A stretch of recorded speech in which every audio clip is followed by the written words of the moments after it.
contradicts claims saying hello, how you doing? being swept up by the hood of the car. There's a 3D recreation of the incident by Geo. There you go. How are you doing?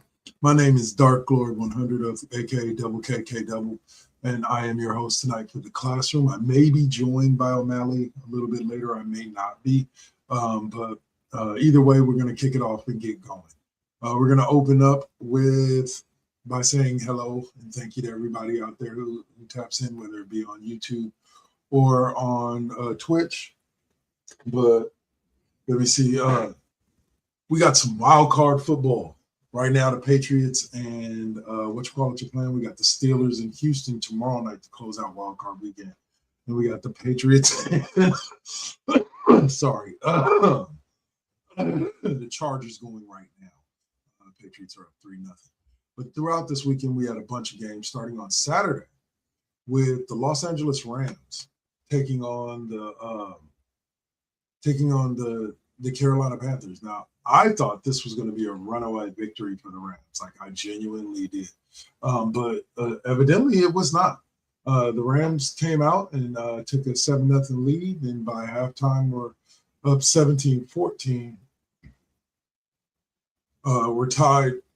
We're up 20-17 by the end of the third, and barely won. At one point during the late fourth quarter, the Panthers did have the lead, and the Rams were able to bring it back and get the 34-31 victory. Stafford threw for a little over 300 yards. Somehow they threw for 295 as a team. I don't get that, but they threw 3 touchdowns to 1 interception. Bryce Young, the really young buck that's showing so much promise with that Carolina team. 264, 1 touchdown, one IT, and 74 QBR. I'm gonna say this: Rico Dow and Chuba Hubbard are great runners.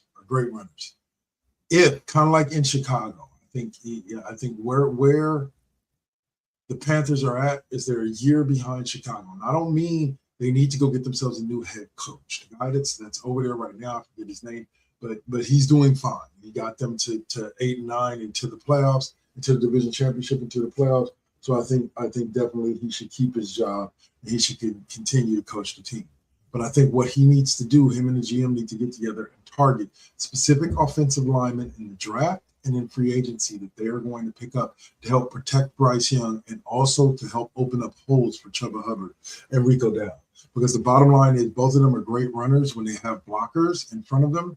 But against a team like the Rams, it just wasn't happening. But that Carolina defense is pretty good. I think they're a step away from being able to elevate that team and take them to a different level and potentially have them become championship contenders. They were playoff contenders. They weren't even playoff contenders to start this season. So the fact that they made it like that, as you'll hear me say a couple of times tonight, they were playing with house. So, all right. Considering they backed in after a loss to Tampa Bay.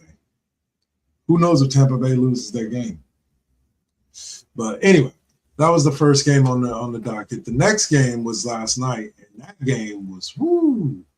At one point, the Packers were up 21-3. I'll say the Packers were up 21-3.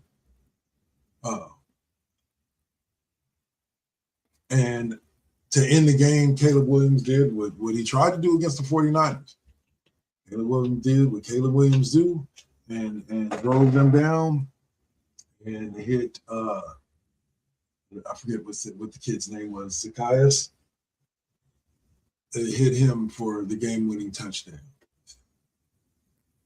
It wasn't the dude, Zacchaeus for the 8-yard touchdown to close out the game. Like, they outscored the Packers 25-6. I think that the Packers, they weren't false gold from the beginning. Like, they were a good team. I just don't think they were built to beat the Bears. Like, the Bears are a better team than even the Packers are. Caleb Williams is light years ahead of where Jordan Love was at this point. I believe Love was still sitting on the bench behind Aaron Rodgers at this point. But I like what Ben Johnson and them boys are doing over there. Like I said, if you watch the moves they made this last year in free agency and through trade, like in the draft, like they made sure that they got a line that could protect Caleb Williams. And Caleb Williams is benefiting from it. As a USC boy, he benefited early on in his career in college from having some good offensive lines. Late in his career, he had to use his legs more, for sure. But in general, like when you give him an offensive line that he can play with, he's gold. And I think that's where we're at right now, is that he finally has an offensive line he can play with. And expect big things out of the Bears. I don't know if they're going to the Super Bowl. Like they got the Rams coming up next. That's going to be an interesting matchup there. Rams traveling to Chicago to go to the number 2 seed Bears.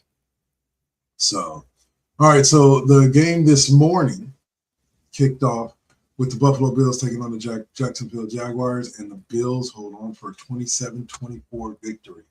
That surprised me because, like, Jacksonville's been hot, like putting up 30, 40 on some decent teams. And Trevor Lawrence did throw for 3 touchdowns, but they also schemed him into 2 interceptions, whereas Josh Allen ran for 2 touchdowns on the ground and threw for 1 in the air and threw for 273. So, like, you know, when Josh Allen doesn't have many turnovers, that's it right there. Like they stay in the game. They stay available to win the game.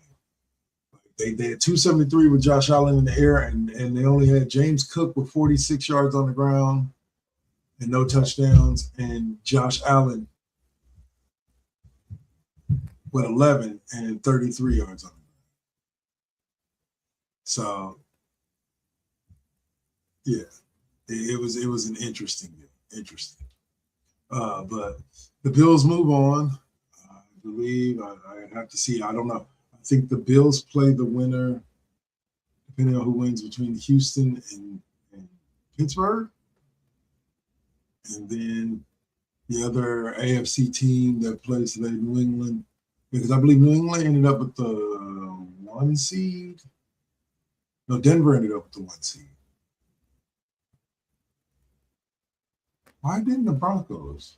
No, who plays the Broncos? We'll see. We'll see. Right now, I don't know. I don't know who, what, when, or where. Let's see. Playoff bracket. All right. So we got that NFC side set. So it looks like the winner of Steelers, Texans will either play the number 2 Patriots, depending on who wins that game. They're tied 3-3 right now. And the Bills. So the Bills will play. The Bills are the 6th seed. The Patriots, if they win, they're okay. So the Bills will probably be going to Denver. And the winner, if the Patriots win, the winner of Steelers, Texans will be coming there. If the Chargers win, then the Chargers will go to the Broncos. And the Bills will play the winner of Steelers, Texans. So this Patriots game really decides kind of how everything's going to go. So you guys we'll have to check that out as the more scores roll in. But the NFC side of the bracket is pretty much all set. Let's see. Let's show you here. Pretty much all set with the 49ers.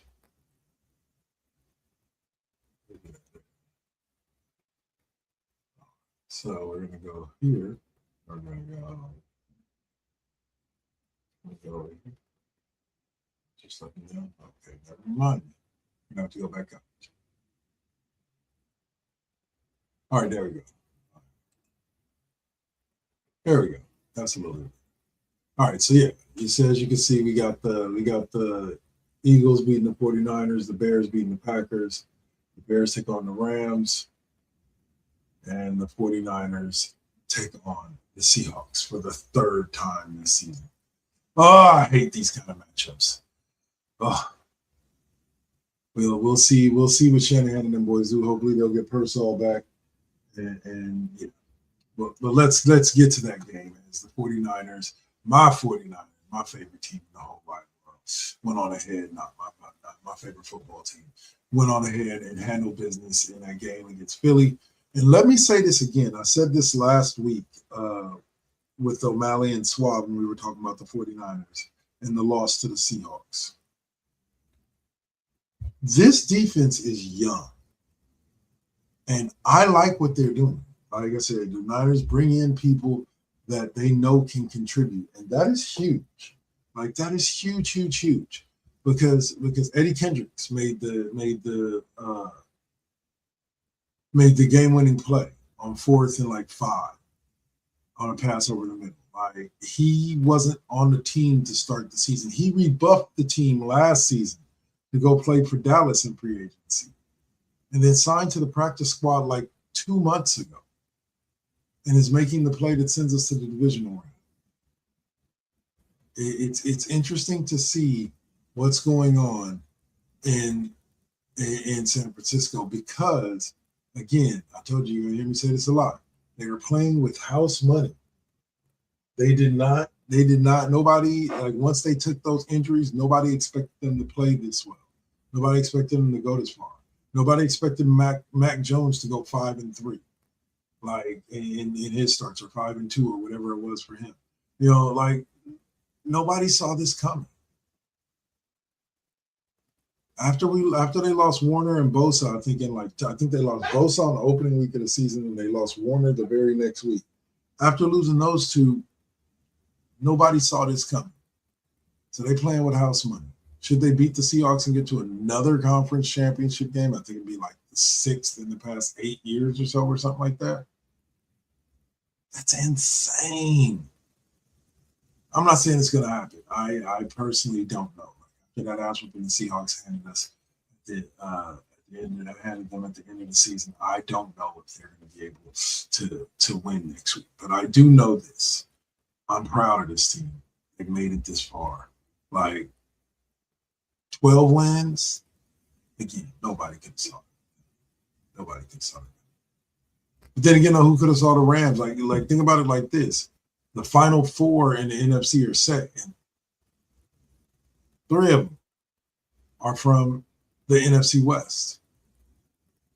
Now y'all can miss me with the NFC East, South or North. The NFC West is the toughest division in football for this year. 3 teams. All 3 teams made the playoffs. All 3 teams made the divisional round. And if the Rams can beat the Bears, it'll be an all NFC West. No matter who wins the 49ers Seahawks game, it'll be an all NFC West conference championship. Toughest division in football. Argue with them. All right, so like I said, right now the Chargers and Patriots are tied 3-3. I think that's going to be a good one. Harbaugh got the Chargers back in the playoffs, doing his thing out there in Los Angeles. And let me say this: I hope that the Chargers can finish this run for the Patriots, because man, kind of Patriot fatigue. Don't get me wrong, I love this young squad, but I'm kind of Patriots fatigue right now, because we had them for 20 years in the AFC Championship game every year. Let's get somebody new. But if they win, they earn it. They earn it. And I'm a little bit on the opposite side, because I'm a Jim Harbaugh fan. I always have been. I was a fan of his when he coached for the Niners. I'm a fan of his now. So that's what's got me kind of rooting. But needless to say, that game should continue to be good. It might finish. It won't finish up. We'll be off here before it finishes up. So tune in and check it out. It should be a good game. And tomorrow night, we have the Houston Texans taking on the Pittsburgh Steelers in the final game of Wild Card Weekend. Weird to have it on a Monday night. I wonder. I always ask, did they do that last year with the NFL playoffs? Did we have wild card games on Monday night? Like, I don't remember that. Like, it would trip me out if we did. Like, normally all of the football games during Wild Card Weekend are done up by the end of Wild Card Weekend. By the end of Sunday. But this week we have Aaron Rodgers taking on C.J. Stroud in Pittsburgh. And let me tell you this. Hey, what up, Wood? How you doing? Hope things are doing well for you. Honestly, I'm just out here talking about these NFL playoffs. My Niners doing big things, hopefully. But the Steelers and Texans are two evenly matched teams. Aaron Rodgers he's a good quarterback, still decent, definitely like slightly above average, but he's not Aaron Rodgers of old. He's not Aaron Rodgers of old at all. So I'm hoping that the Texans can pull this off because I would love to see them do something. CJ Stroud, I'm a fan of CJ Stroud. Yeah. What can I say? My boys went in and did what they had to do. So it just shows the parity of the league, though. Like Troy Aikman said, or not Troy Aikman, but Tom Brady said, like it's difficult to repeat. It really is. So that's why you got to enjoy every championship because they're precious. But yeah, like I was saying about Pittsburgh. Yeah, so like Aaron Rodgers, I don't know. Like I'm hoping I want to see CJ Stroud move on to the next round because the Texans are a better story. Aaron Rodgers doesn't need another championship. He's a Hall of Famer already. Like, let's be real. Aaron Rodgers really doesn't need another championship. I can understand him wanting another championship, just like with Brady, but he doesn't. He definitely doesn't. But I would say this to you about the Eagles before I finish wrapping up the NFL talk, Moss. They're not dead in the water. They'll be back again, and sooner than like they'll be back in the thick of things sooner than you think. Like yeah, don't let it fool you. Don't let today's loss fool you. This was just a Niners team that was. Yeah. They again.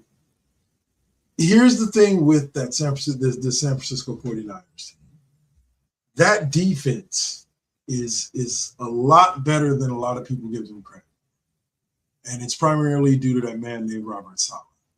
But that defense, like everybody thought with A.J. Brown and Devontae Smith and Saquon Barkley, that they were just going to run all over the Niners defense and it was going to be a high-scoring affair. And the Niners wasn't going to stand a chance. Eagles was moving on. But that young D is something special. Alfred Collins, they added in Eric Kendricks. He's a good linebacker. I believe he used to play for the Panthers and the Cowboys. And then they have those young corners, Green, and like they're deceptively above average. Like I'm not going to say they're an elite defense, nowhere near that. You add Fred Warner and Nick Bosa to what they have, and that makes it an elite defense. But right now they're above average defense, and they're playing like it. And so it just happened to work out. The Eagles were the first to feel that. Hopefully they can do. Hopefully, from my perspective, they can do the same thing to the Seahawks and potentially make themselves legit Super Bowl. We'll see. Would like to see a sixth one in my lifetime. Not guaranteeing it, but would like to see it. But all right. So that's going to kind of wrap up my NFL talk for today. Congratulations to all the teams that won on Wild Card Weekend. Good luck to everybody, including my Niners, for next week games. We're going to kind of move on from this when we come back from the break and go to some basketball, talking a little Trae Young trade and some of the crazy things that's happened this week in the NBA. You are watching The Classroom featuring with Dark Lord 100, myself, Double KK Double, and maybe O'Malley, maybe not. We'll see. But be sure to stick with me and let's have some fun. Peace.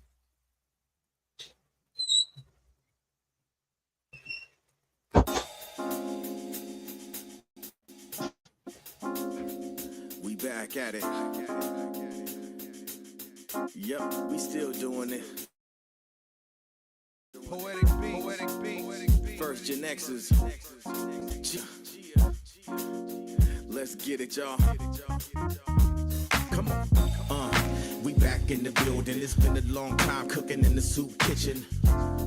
And I'm chilling with the same. Dropping these beats won't stop, nope, I can't. Let me get up in the lab, turn it up. Game on with the first GenXers. What's up?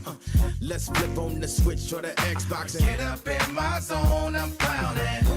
let me clear my throat for a minute. Shout out to my folks while I'm in it. It ain't nothing but love, it's babe business. I really don't know what's so who ain't feeling this. And this is only the beginning. Now versus then, this is something for the chillin'. Poetic got the joints like McDonald's. I'm loving it. It's the first GenX. We're now rocking with Poetic Beats. This is the first GenX's production. Get your PlayStations out. Get your Xbox out. Get your Switch out. Let's get it in, y'all. Holla back.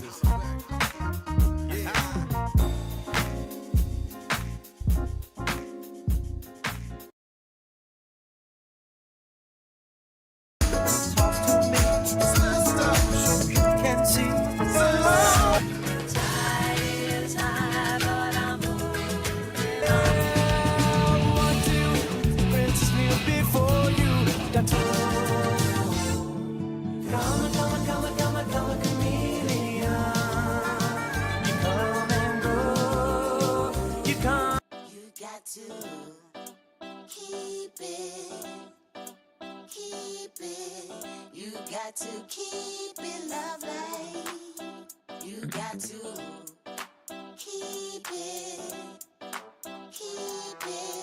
You got to keep it lovely. Success comes right after the struggle. I ain't even giving up on whatever I wanted. The tragedies I've seen, I can't even stomach.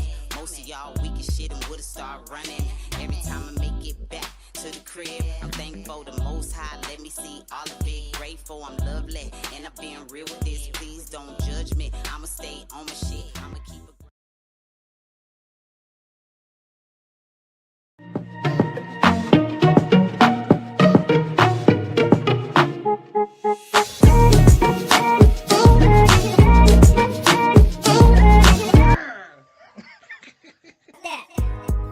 You getting on my nerves. You getting on my nerves. Gang, gang, bitch. You getting on my nerves. Gang, gang, bitch. You getting on my nerves.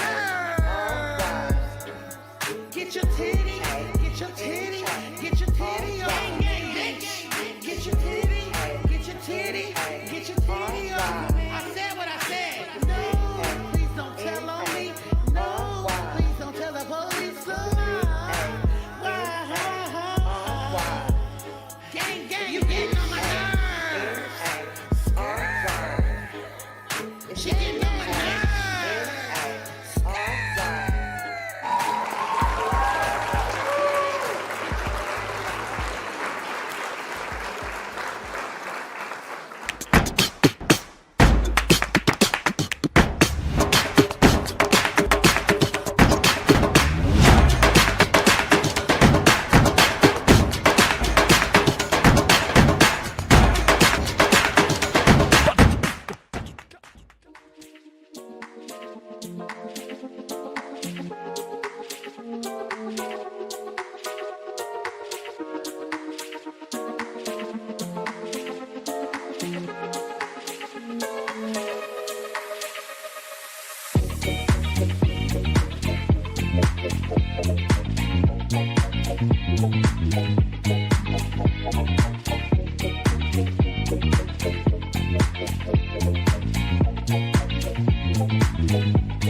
I am muted. All right, and I am back. So thank you guys for checking out that little promo block there for us. Wood, it was nice talking to you. So when we come back, now that we're back, we're gonna be talking a little NBA. Okay. And week 12 news. Oh no, there we go. And stories. There's a lot of interesting ones. We're going to open up with Trae Young getting traded to the Washington Wizards. What's hilarious about this, I'll tell you this little story. Swab was talking to me about it over the phone as it happened, like as we were getting the ESPN notification saying that Trae Young wanted to be traded a few weeks ago or a few days ago. And he's like, and it says Washington Wizards are the leading candidate for where he wants to go. And we're like, why? Like, and here's the thing for me is that, hey, what's up, Tech Tinkers? Thanks for joining us, bro, or joining me. I want to say, but yeah, Trae Young said he wanted to, and the thing about it is like, nobody wants to be traded to the Wizards. Like at least not from our opinion, but evidently he did. But now that I think about it, I think about like they've got that VG kid for small forward. They got Jordan Poole for the 2. Now they got Trae Young to dime out. Like they may have inadvertently given like the Washington Wizards what I would consider to be John Wall light. Like Trae Young has the ability to put up 40 in a night, but he also has the ability to put up 15 assists. He is a guy that knows where and how to move the ball around and keep it going. And Jordan Poole knows how to hit shots. So does the Vici kid, 3-point. I forget who they have down. I think they have Valanciunas down in the post. So he's a beast. So I don't see why this can't be something good for everybody. Like CJ McCollum now goes from the Washington Wizards. I forget what the name of the other cat was that went there too, but to the Atlanta Hawks to help them get a more grounded, maybe a slower paced point guard. I still think McCollum should be playing with Lillard in Portland, but hey, we can't always have it. Can't. But Trae Young, good luck to you, bro. Like the Wizards, I don't know. Like I don't think they're gonna win a championship, but like, maybe they can have some fun and let people know. Let's see. All right. We had more star players get injured with Anthony Davis, unfortunately tearing a ligament in his hand and is likely out for months. Like, this dude can't stay healthy. Like, this is insane to me. Like, when he's on the court, he's like a 20-10 or 20-20 like monster. But you can't keep him on the floor more than like a year at a time. Like, and it's insane when you think about like the last time he played a full healthy year of basketball, the Lakers won a championship with him.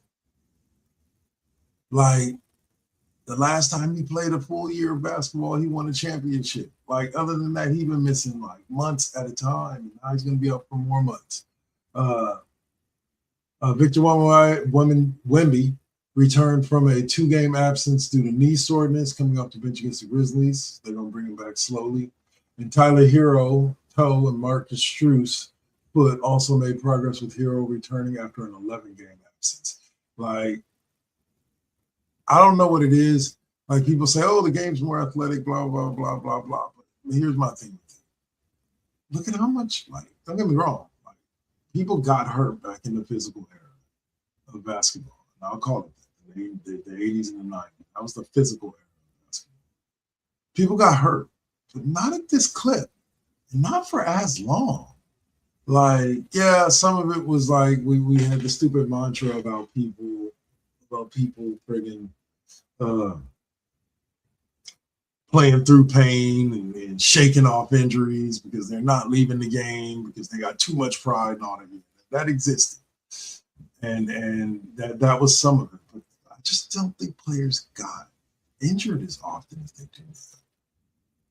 And not with these long-term injuries. Like I said, Anthony Davis is going to be out for months. They might not get him back till probably the playoffs if they're lucky. So it just blows my mind. Maybe it's just certain players. We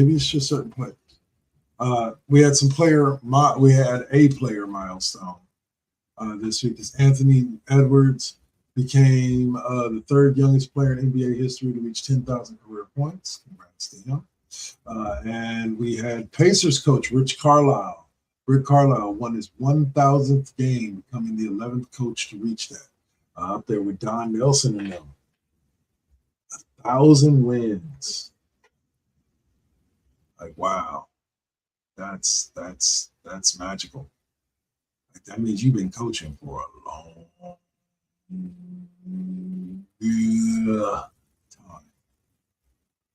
So Anthony Edwards, bro, telling y'all, like, everybody that I know is like, well, every LeBron fan, is like, LeBron's record is never going to be broken, ever. Like, there are a couple of different candidates in the NBA, people like Anthony Edwards, who could very well break LeBron's record. Like, yeah, it probably won't be in my life. It would have to be in my lifetime. He's not going to be playing basketball. I'm only 50. He'll play basketball at least another 10, 15 years. So 10 years. So, but I think that, like, it may not be Anthony Edwards, but I think that the way that the league is started leaning towards making it more advantageous for scorers to score points. It's an escapade they've been on since the 90s. You're gonna see more and more people. Like they said, if you go back, I watched a video just the other day where they talked about it. If you go back a few years back, scoring 20 points in an NBA game on average was like, wow, you were one of the elite players. Then in like the late 90s, early 2000s, it became like 28 to 30 points a game. Wow, you're elite. Then just a few years back, we had 3 or 4 people at the top of the scoring thing averaging 30 points a game. Like, and I think it's only growing from there. And it's part of it is because of the skill level of the players that are playing. They're definitely a lot more skilled. But as I've always put a caveat on it and said, skill does not always equal better. But there are tons of skilled folks out there, and they're putting up baskets. Like I said, you got guys off the bench averaging 17. That wasn't a thing back then. You came off the bench and your primarily role was off the bench. You maybe average 9, maybe 12 points a game.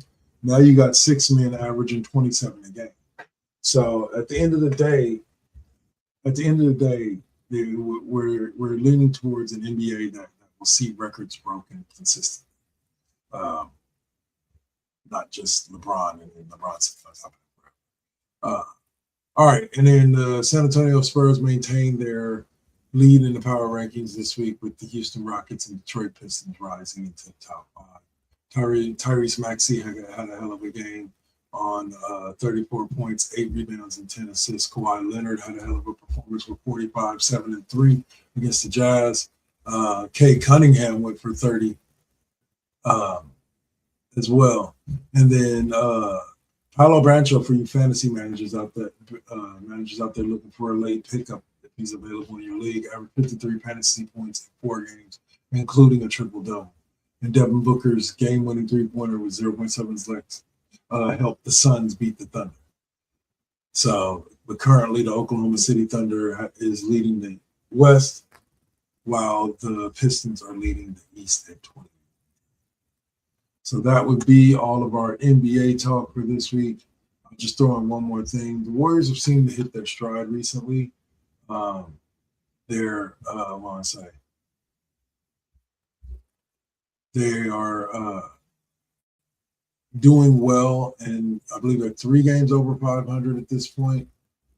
Let me check the standing. Let's check the standings together. NBA standings. So yes, let's do this together. Ta-da! There we go. Yeah, it's a little bigger. high challenge like me. You got the Detroit Pistons up there, 28-10. 28-10. New York Knicks right behind them, 3.5 games back. This is the surprising team right there, the Boston Celtics at 24-14. The Cavs are surprising as well because they were in that number 1 slot last year, but fell off to the number 7 spot this year. The Thunder, 33-7, best team in basketball, defending champs. Can't take nothing away from them. And then you got the Spurs right behind them, 5 games back. The Lakers look like they're a top 6 team. The Warriors are not that far out. The Warriors are only 3 games back of the Lakers, or 3 games back of the Rockets, 3.5 games back of the Lakers. And they've gone hit their stride. They won 2 straight. They won like 7 of 8, I want to say. Let's see. Yeah, 2 straight. And they won 3 or 4. And 5 of 7. 5 of 8. So 8 of 11. 8 of their last 11 games they've won to get to 21-18. Now behind the Lakers. Like, so I could see this squad like going on a decent run. The offense is starting to flow. Unfortunately, it doesn't look like we have found any type of a respite for the Kuminga situation. I thought it started out well this season, but it has not seemed to get better. So the last thing we're going to talk about tonight will be the college football playoffs. And this, I tell you, it's been one of my favorite college football playoffs since the thing opened. First of all, I'm glad that they got 10 or 12 teams now. I love this format. They're playing a lot of college football, 26, and dealing with the format, and it's amazing. But we saw in the first round, we saw Oklahoma drop Alabama, which was huge. Miami drops Texas A&M. Ole Miss drops Tulane, and Oregon drops James Madison, dropping a 50 bomb. Then we witnessed, Alabama beat Oklahoma. My bad. And then the next round, we saw Indiana drop Alabama, which was huge. Like, Indiana's come out of nowhere for an undefeated season so far heading into this round, this matchup game against Ole Miss, or against whoever the winner of Miami and Ole Miss, as you can see right there. Miami dropped the defending champs. It's the second time that the defending champs have been dropped this episode. First the Eagles, now the Buckeyes got dropped. Then you had Ole Miss drop Georgia, which was a huge SEC battle, and then Oregon drops Texas Tech to lead us to the games that we were talking about right now, which was Miami dropping Ole Miss 31-27, and then getting to their first championship game in, oh my God, forever. And they did this in the Fiesta Bowl, and I am just so wow. Like, it takes me back to my childhood. Miami ain't been Miami since I was in like my early 20s. Miami would dominate college football. The Rock played for Miami. Dwayne "The Rock" Johnson played defensive end for Miami at one point in his lifetime. So, but that game was completely worth any time spent watching it. And I'm going to say that this national title game is about to get real interesting because we've got what feels like one team of destiny in Miami ready to take on the other team of destiny, Indiana. Indiana is now, 14-0 or 15-0 going into the, they beat friggin' Ohio State in the conference championship game. They dropped Alabama in the last round, and now they just dropped Oregon. And not just dropped Oregon, but they 100% like dominated Oregon, 56-22, and that score was too close for how bad Oregon really got the answer. So, but the key thing that Swab did bring up was that this was the matchup of the potential number 1 and number 2 picks in the NFL draft for Mendoza. I forget who the kid was for Oregon. I forget his name, but yeah. both of them. Like, it looks like Mendoza, he may be wearing silver and black next year. He may be wearing silver and black, and it wouldn't be a bad pickup. So the championship matchup is set. I believe it's taking place January 19th. So next week, next Monday, I'm giving the kids a week off. And go Indiana is all I can really say. Like, I'm a Michigan and Cal guy. So like, I really don't want to see Indiana win because Big Ten and all, but go Indiana. Like, and here's another Cal connection for you randomly. Mendoza, the kid that's won the Heisman this year and is leading Indiana has led Indiana to the national championship games, actually a transfer from guess where? Berkeley. He was recruited and signed initially with Cal. And now he's playing in the national title game. I can root for that. Good luck, Mendoza. Sucks that you left us, that you left the Bears, but I'm glad that you're getting your shine on now with this Heisman. You're probably going to be the number one pick in the draft. So, other than that, I ain't got much else to say, much else to talk about. I want to say thank you to everybody who tapped in, from Wood over on YouTube to Tech Tinkers here on Twitch, over there on Twitch. I appreciate everybody's input and time with me. It sucks that O'Malley didn't get a chance to join us. Hopefully her and Swab will be back next week.